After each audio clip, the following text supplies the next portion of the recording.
Un garçon se réincarne dans un autre monde avec les souvenirs de quelqu'un. Si vous aimez mes récapitulatifs, n'oubliez pas de vous abonner et d'écraser la cloche de notification. À l'arrivée du camion de déménagement, Ayase fond en larmes en voyant sa meilleure amie partir. Ayase Miharu était l'ami d'enfance de Haruto Amakawa, ils vivaient dans des appartements voisins et ont grandi ensemble jusqu'à ce que les parents de Haruto divorcent, les obligeant à se séparer.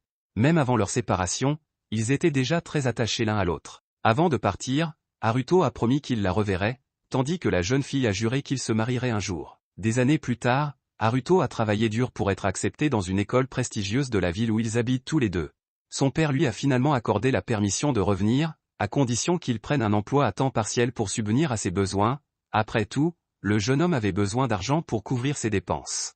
En regardant autour de lui, il aperçut une fille et reconnut immédiatement qu'il s'agissait de Miharu.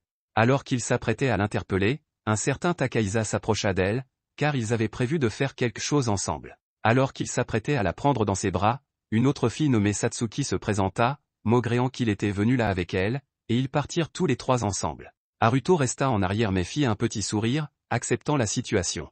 Bientôt, le trio arriva à un endroit où Aki et Masato les attendaient.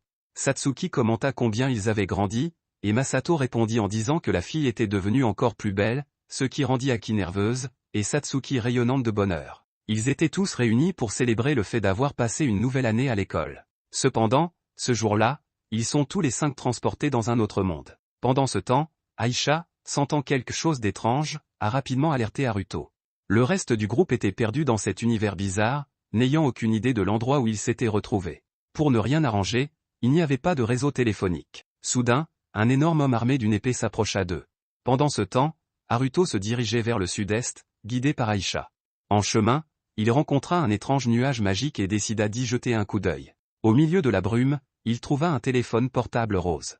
Dans une autre partie de ce monde, dans un camp rempli d'hommes armés, les adolescents nouvellement arrivés furent jetés dans une cellule avec plusieurs autres, à l'exception de Miharu, qui fut emmené par un homme portant un chapeau haut de forme. Ayase tente de communiquer avec lui, mais il parle une autre langue. Aki réclame son ami en criant, mais un soldat fouette les barreaux pour la faire taire. Au milieu de tout cela, Haruto remarqua de la fumée au loin et se dirigea vers elle. C'était l'endroit où le groupe de terriens avait été emmené, et dès que les gardes remarquèrent qu'un étranger approchait, l'un d'entre eux siffla pour alerter les autres. Ils déposèrent rapidement les bâches sur les cages pour cacher les enfants emprisonnés.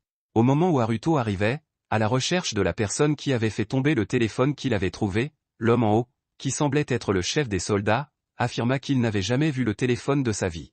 En évaluant la situation, Haruto savait que se battre dans ces circonstances ne serait pas en sa faveur, il s'excusa donc et se tourna vers la sortie. Cependant, Aki cria à l'aide en japonais,